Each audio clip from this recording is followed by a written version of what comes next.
Le silence dans notre maison de Lyon n'était plus le même. Avant, c'était un silence de paix, celui d'un couple qui se comprend sans parler. Aujourd'hui, c'est un silence qui hurle, un silence qui pèse 10 tonnes. Je m'appelle Marc et je pense que ma femme, Céline, est en train de détruire notre vie, brique par brique, littéralement. Tout a commencé avec cette extension. Nous voulions agrandir la véranda pour en faire un atelier d'artiste pour elle. Céline est une femme lumineuse, élégante, un peu fragile en apparence. Elle travaille dans le design d'intérieur. Moi, je suis dans la finance, toujours entre deux avions, le nez dans les chiffres. Pour les travaux, elle a insisté pour engager une petite entreprise locale. C'est là que Lucas est arrivé. Lucas, un homme d'une quarantaine d'années, la peau tannée par le soleil, les mains calleuses, et ce regard, un regard d'acier qui semble lire en vous comme dans un livre ouvert. Au début, je le trouvais juste efficace. Il arrivait à 7 heures du matin, déchargeait son matériel dans un vacarme de métal et commençait à casser les murs. Le premier signe, ce fut l'odeur. Un soir, en rentrant d'un voyage d'affaires à Genève, j'ai embrassé Céline. Elle sentait la poussière de plâtre, la sueur et la cigarette de tabac brun. Céline ne fume pas. Elle déteste ça. « Tu sens bizarre, chérie », j'ai dit en m'écartant un peu. Elle a eu un micro-mouvement de recul. Ses pupilles se sont dilatées, juste un instant. Un réflexe de peur ou de culpabilité? « Oh, c'est Lucas !» a-t-elle répondu avec un rire un peu trop haut perché. Il a dû fumer à côté de moi pendant qu'on regardait les plans de la charpente. Tu sais comme les ouvriers sont sans gêne. Mais ce n'était pas que l'odeur, c'était son regard. Céline a commencé à s'habiller différemment pour rester à la maison. Fini les pyjamas en soie confortables ou les tenues de yoga amples. Elle portait désormais des jeans ajustés, des débardeurs qui laissaient deviner la courbe de ses épaules, et elle passait beaucoup de temps dans le jardin, là où se trouvait le chantier. Un mardi, il pleuvait des cordes. Une pluie fine, glacée, typique de l'automne lyonnais. Je n'avais pas de réunion, alors je suis resté travailler dans mon bureau à l'étage. La fenêtre donne directement sur la future véranda. Le bruit de la pluie contre les vitres était hypnotique. Tac, tac, tac. Soudain, le bruit de la scie circulaire s'est arrêté. Le silence est revenu, troublant. J'ai regardé par la fenêtre. Lucas était là, sous l'abri temporaire en bâche. Il était torse nu malgré le froid, essuyant son visage avec un chiffon sale. Céline était debout devant lui. Elle tenait un plateau avec 2 tasses de café. Ils ne parlaient pas. Ils se regardaient, simplement. L'air entre eux semblait vibrer, chargé d'une électricité plus forte que l'orage qui grondait au loin. Lucas a pris une tasse, ses doigts effleurant délibérément ceux de ma femme. Céline n'a pas retiré sa main. Elle est restée là, immobile, le regard fixé sur les muscles de son bras, comme fascinée. Mon cœur a manqué un battement. Une goutte de sueur a perlé sur ma tempe. Respire, Marc. Ce n'est rien. C'est juste un ouvrier et sa cliente. Mais mon instinct me criait le contraire. Les semaines ont passé. La paranoïa est devenue ma seule compagne. Je suis devenu un expert en micro-détails. J'ai remarqué que Céline ne laissait plus son téléphone sur la table de nuit. Elle l'emmenait partout, même sous la douche. J'entendais le petit vrr vrr des notifications à des heures impossibles. 2 heures du matin, 4 heures du matin. Une nuit, alors qu'elle dormait, j'ai tendu la main vers la table de chevet. Mon cœur battait si fort que j'avais l'impression qu'il allait la réveiller. Mes doigts tremblaient. J'ai saisi l'appareil froid, verrouillé. Bien sûr, elle avait changé le code. Avant, c'était notre date d'anniversaire. Maintenant, c'était un mystère. Le chantier avançait vite, trop vite. Lucas passait de plus en plus de temps à fignoler les détails, à l'intérieur. Parfois, je rentrais et je les trouvais dans la cuisine, partageant un verre de vin. Lucas restait assis, imposant, occupant l'espace avec une confiance animale, tandis que Céline gravitait autour de lui, soudainement plus vivante, plus colorée. « Marc, tu tombes bien. Lucas m'expliquait la pose du carrelage italien, » disait-elle en rangeant nerveusement une mèche de cheveux derrière son oreille. Un soir de novembre, le ciel était d'un noir d'encre. Le vent faisait craquer les vieux chênes du jardin. Je leur ai annoncé que je devais partir 3 jours à Paris pour une clôture de dossier. Céline a eu un sourire étrange, un mélange de soulagement et d'excitation qu'elle essayait de cacher sous un air triste. « Oh, tu vas me manquer, mon cœur. Fais attention sur la route, il paraît qu'il y a du verglas. » Elle m'a embrassé. Ses lèvres étaient assez froides. Le lendemain, je n'étais pas à Paris. J'étais dans une petite voiture de location, garée à 2 rues de chez nous, dans l'obscurité. J'avais un appareil photo avec un zoom puissant et une boule de glace dans l'estomac qui ne voulait pas fondre. 19 heures. Les lumières du salon s'allument. Je vois l'ombre de Céline passer devant la fenêtre. Elle porte une robe noire, une robe qu'elle ne porte que pour les grandes occasions. 19h30. Une camionnette blanche s'arrête devant la maison. C'est Lucas. Il ne porte pas ses vêtements de travail. Il a une chemise propre, mais il garde cette allure brute, presque sauvage. Il n'utilise pas la sonnette. Il a sa propre clé. Le sang a afflué à mes oreilles. Un bourdonnement sourd. Il est entré comme s'il était chez lui. J'ai attendu. Les minutes semblaient des heures. La pluie recommençait à tomber, tambourinant sur le toit de la voiture. Ploc, ploc, ploc. À travers l'objectif, j'ai vu les lumières du salon s'éteindre. Puis, quelques secondes plus tard, la lumière de notre chambre, à l'étage, s'est allumée. C'est là que j'ai compris que mon mariage n'était plus qu'une carcasse vide. J'ai ressenti une rage froide, une envie de tout casser, mais je me suis forcé à rester immobile. Je devais voir.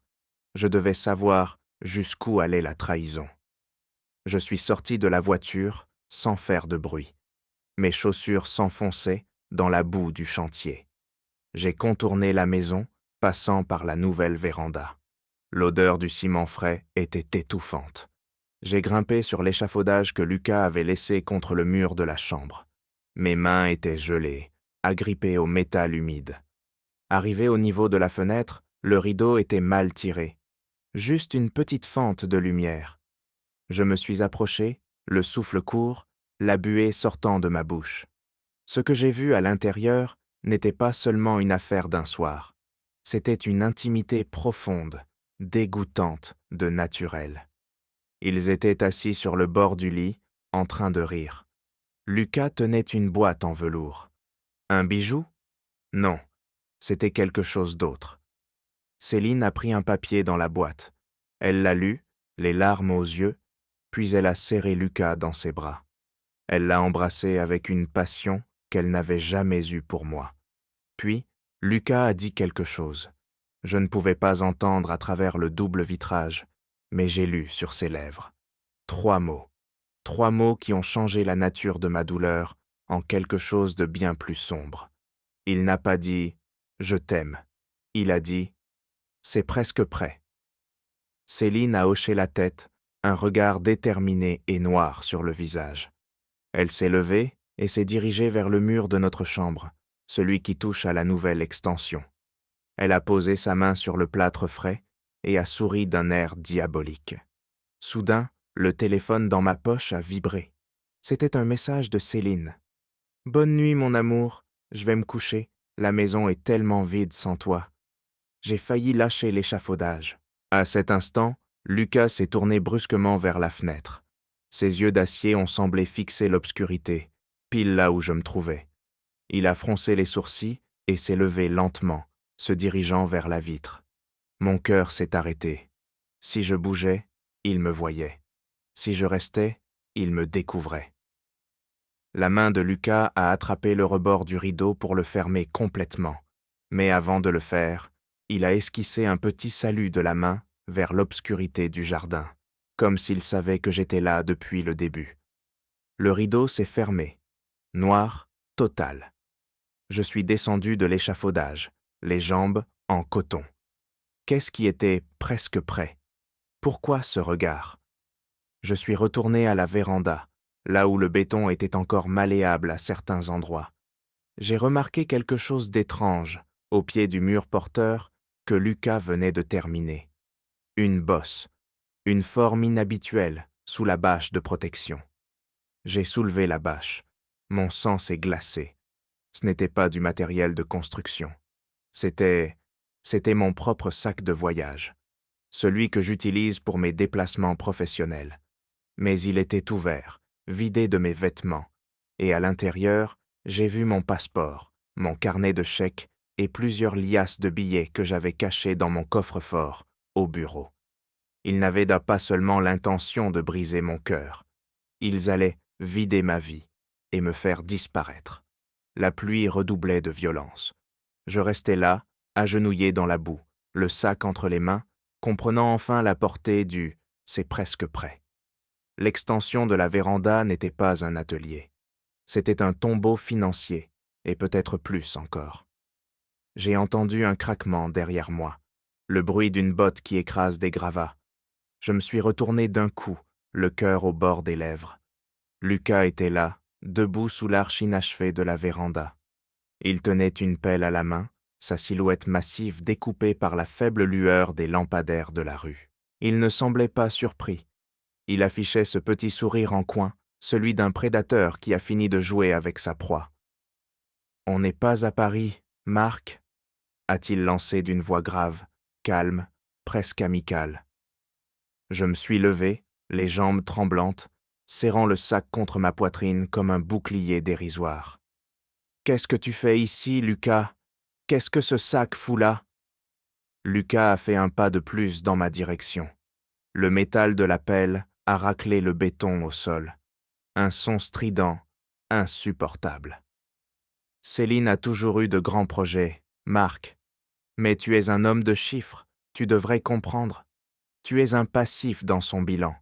Et moi, je suis l'investissement. » Soudain, une autre silhouette est apparue derrière lui. Céline. Elle avait jeté un imperméable par-dessus sa robe noire. Elle n'avait plus ce regard fragile que j'aimais tant. Ses yeux étaient secs, froids, brillants d'une détermination nouvelle. « Pourquoi, Céline ?» ai-je crié, ma voix se brisant sous l'effet de la pluie et du désespoir. « 7 ans, je t'ai tout donné. » Elle a incliné la tête sur le côté, m'observant avec une curiosité presque clinique. « Tu m'as donné ce que tu pensais être suffisant, Marc, mais tu ne m'as jamais regardé. Pour toi, j'étais un meuble de plus dans cette maison. Lucas, lui, m'a montré ce que c'est que d'exister. En me volant? En planifiant ma disparition? Oh, Marc, a-t-elle soupiré en s'avançant vers moi. On ne va pas te tuer. Enfin, pas physiquement. Demain, quand les banques ouvriront, tes comptes seront vides. Les preuves montreront que tu as détourné de l'argent de ta boîte et que tu t'es enfui à l'étranger. Ton sac, tes papiers, ton argent, tout est prêt pour ton départ. On a même réservé un billet d'avion à ton nom pour l'Amérique du Sud. » Lucas a ri, un rire sourd qui s'est perdu dans le vent. « Toi, tu pars en cavale, et nous, on vend la maison avec son extension finie, et on refait notre vie ailleurs. C'est propre, c'est professionnel. » La rage a soudainement remplacé la peur, une rage brûlante qui m'a rendu mes forces. « Vous ne sortirez jamais de là. Je vais appeler la police, maintenant. » J'ai plongé la main dans ma poche pour attraper mon téléphone. Mais Lucas a été plus rapide. D'un mouvement sec, il a balancé la pelle. Le plat du métal a frappé mon avant-bras. Un craquement sec. Une douleur aveuglante m'a fait tomber à genoux dans la boue. Mon téléphone a volé et s'est écrasé dans une flaque, l'écran s'éteignant pour toujours. « Pas de police aujourd'hui, Marc, » a dit Lucas en s'approchant de moi. Il m'a attrapé par le col et m'a traîné vers l'intérieur de la véranda, là où le sol n'était encore que de la terre battue et du treillis métallique. Céline nous suivait, observant la scène avec une indifférence terrifiante. « Jette-le dans la fosse, Lucas, a-t-elle ordonné d'une voix basse. Il faut qu'on coule la dalle avant l'aube. Mon sang s'est glacé. Il ne parlait de plus de vol. Il parlait de me murer vivant sous des tonnes de béton. « Céline, non! Tu ne peux pas faire ça !» hurlai-je alors que Lucas me poussait dans une tranchée étroite destinée aux fondations. Lucas a soulevé un sac de ciment. « Ne t'inquiète pas, Marc, ça va être rapide. » Céline s'est penchée au-dessus de la tranchée. Elle a sorti un petit flacon de son imperméable. Un sédatif. « Bois ça, et tout sera plus simple. On dira que tu as disparu. Personne ne cherchera sous la véranda d'un atelier d'artiste. » J'ai regardé Céline. J'ai cherché une trace de l'humanité, de l'amour, de n'importe quoi. Rien. Juste le vide. Et c'est là que j'ai compris. Elle ne me détestait pas. Elle ne me voyait simplement plus comme un être humain. J'étais devenu un obstacle technique. Mais ce qu'il ne savait pas, c'est que j'avais moi aussi un secret. Alors que Lucas s'apprêtait à me forcer à boire, j'ai glissé ma main valide dans ma chaussure. J'y avais caché le double des clés de la camionnette de Lucas, que j'avais discrètement récupéré quelques jours plus tôt en prévision d'une confrontation.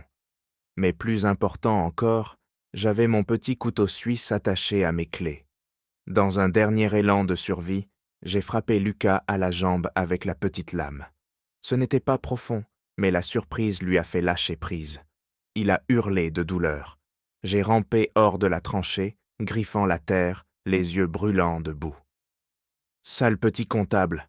a crié Lucas en claudiquant vers moi. J'ai couru vers la maison. Pas vers la porte principale, il m'attendrait là. J'ai foncé vers le panneau électrique extérieur, celui que Lucas avait malencontreusement laissé exposé pendant les travaux. « Marc, arrête !» criait Céline. J'ai attrapé le levier principal. Je savais que l'installation de la véranda était instable. Lucas s'en était plaint souvent. J'ai arraché les câbles de terre. Dans un jaillissement d'étincelles bleues, toute la maison a été plongée dans le noir. Mais surtout, le court-circuit a déclenché un incendie instantané dans l'atelier, là où Lucas stockait ses bidons d'essence et ses solvants. Boum! L'explosion a soufflé les vitres de la véranda. Lucas a été projeté en arrière. Céline a crié alors que les flammes commençaient à lécher les murs de bois de la nouvelle extension. Je me suis éloigné, haletant, mon bras cassé pendant lamentablement. Dans la lueur des flammes, j'ai vu Lucas essayer de se relever, mais une poutre de la charpente inachevée s'est effondrée sur lui, l'immobilisant au sol. Céline s'est précipitée vers lui, essayant de soulever le bois brûlant. « Lucas, aide-moi, Marc, s'il te plaît !» Je suis resté là, immobile, à 10 mètres d'eux. La chaleur était intense, faisant évaporer la pluie sur ma peau. « Tu voulais une libération, Céline ? La voilà. » J'ai vu le visage de ma femme se décomposer. Elle a réalisé que je ne bougerais pas, que j'allais les laisser là, au milieu de leur œuvre qui s'écroulait. J'ai ramassé mon sac de voyage que Lucas avait laissé tomber. J'ai pris les liasses de billets, mon passeport. J'ai regardé une dernière fois ma maison qui brûlait, emportant avec elle mon passé, mes preuves et mon identité. Les sirènes des pompiers au loin commençaient à se faire entendre. Je ne suis pas resté. Je n'ai pas appelé les secours. Épilogue. 6 mois plus tard. Une petite plage dans le sud de l'Espagne. Un homme est assis à une terrasse, sirotant un café, en lisant un journal français daté d'il y a 3 mois.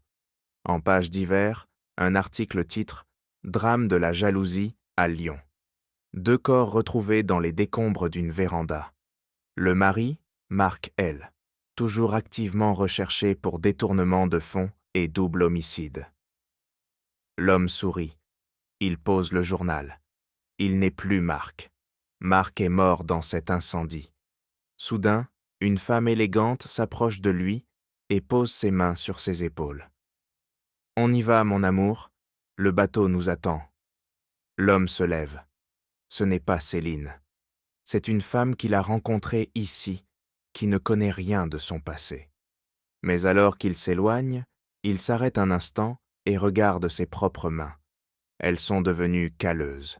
Il a appris à construire des choses, lui aussi. Il se retourne vers l'océan et murmure « Tout est enfin prêt ». Car sous la coque du bateau qu'il vient de construire, il y a un compartiment secret. Un compartiment assez grand pour une personne. Et il sait exactement qui sera sa prochaine invitée si jamais elle essaie de le trahir. La paranoïa ne l'a jamais quitté. Elle est devenue son moteur.